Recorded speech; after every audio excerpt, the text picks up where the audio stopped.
Famicom had a lot of accessories. That's not really a surprise given the popularity of the system. If you had the capability of making hardware compatible with the Famicom, then you probably went for it. As I went through the Famicom's library, I discussed quite a few of these peripherals, but there's always more. In fact, I'm not sure anyone has a truly complete list of Famicom peripherals. This video is just a quick look at a few of the more significant ones, mainly to cover the things that I didn't get a chance to talk about when I was cataloging the Famicom library.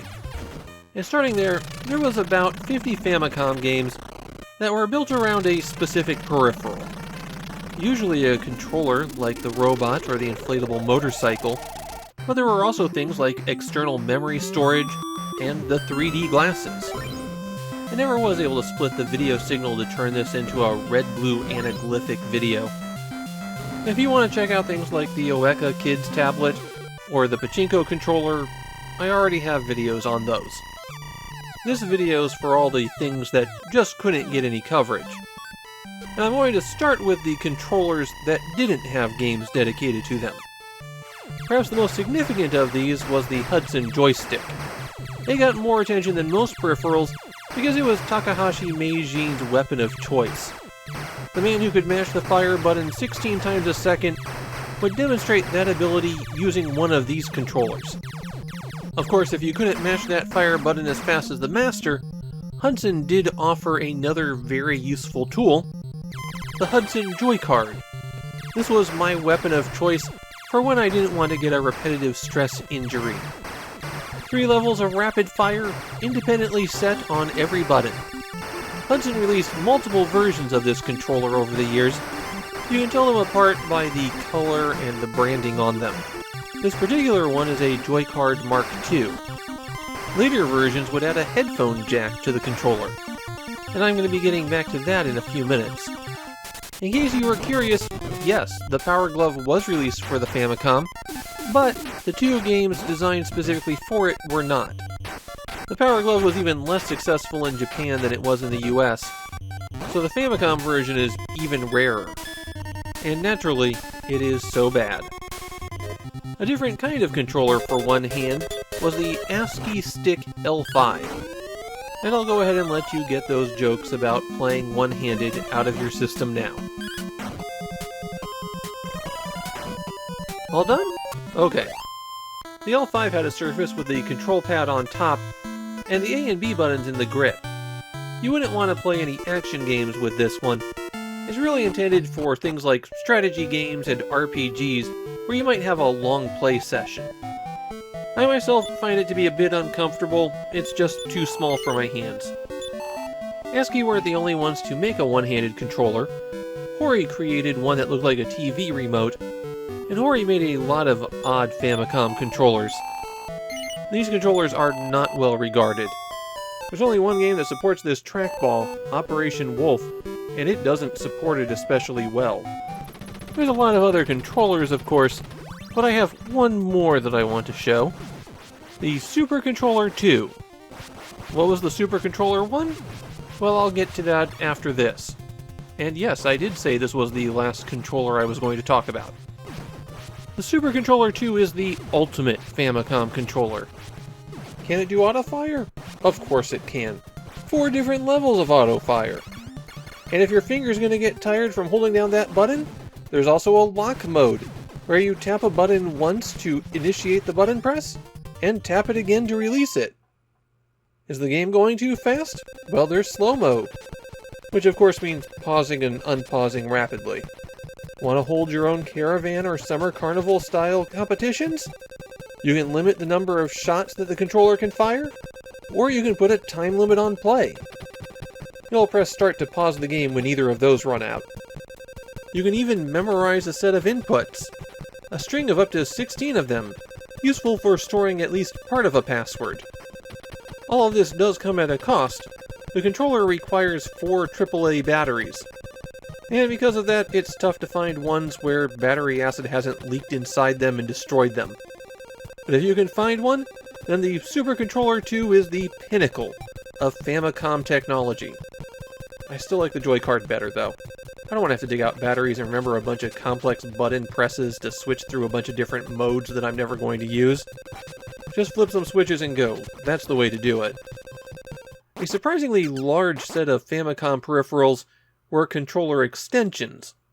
Not extension cables, because the controllers were hardwired to the Famicom initially, but shells that you would put on the controller, and then it would somehow extend the functionality, giving you a joystick on top or something like that. The original Super Controller was one of these. Honestly, these housings don't really seem like they'd ever be worth it. Control systems weren't the only Famicom peripherals out there.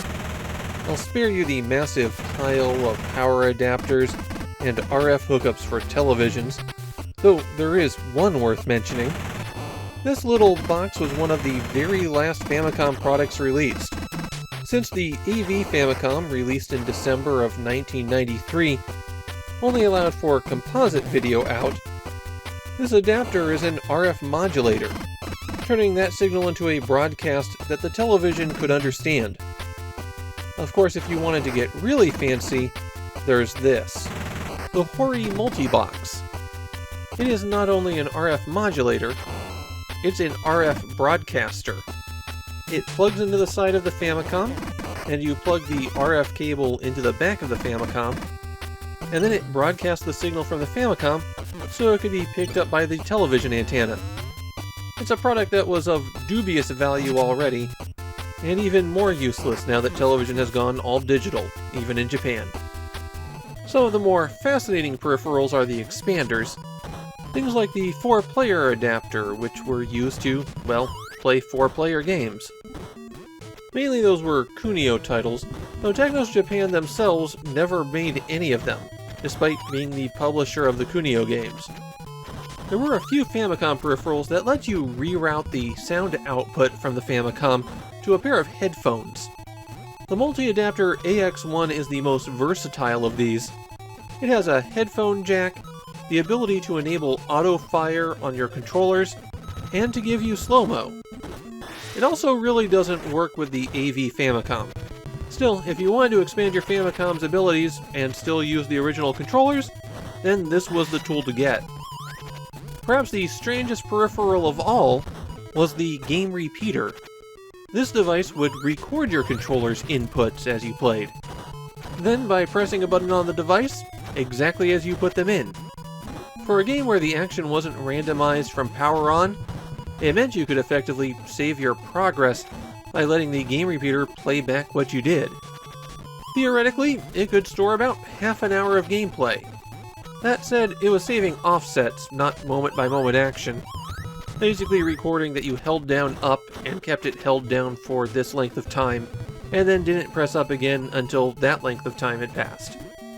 So every time you pressed and released something, you were using up a little bit more memory. In practice, it wound up being about 5 to 10 minutes of data recording. Still, it was a very ingenious device for the late 80s. I have one last Famicom peripheral to show off, and it's a very special one. This is the TVNet MC1200B. The 1200B would be 1200 baud. It is the most powerful modem that you could get for your Famicom. That's right, your Famicom could go online. You couldn't really play games against people like this, or at least not your regular Famicom games. There was at least a horse racing game that you could play with other people, everyone betting on fake horses. But no action, and I don't think there were any RPGs, MMO or otherwise. There were other Famicom modems out there, and so the earlier ones ran at 300 baud instead of 1200. Baud translates to bits per second, and in this case that means roughly 150 bytes per second. The modem can solely connect to VNet, or I should say was solely able to connect to VNet, since as an online service that is long defunct. It was one of those very early online services where you were able to pull up various information like current stock prices and sports scores, but you were entirely contained within just that online service. And those are some of the peripherals available for your Famicom. At the very least, I've covered all of the broad classes of peripherals. Okay, there's other oddball things like the shelves. They're officially licensed by Nintendo. Or the cartridge boxes. Or the briefcase you could put everything in. That's the thing with the Famicom. There's always more. Even though I have a full set of Famicom cartridges, I'm always finding new peripherals to add to the collection. Even when they're not good, they still provide a new way to look at the system.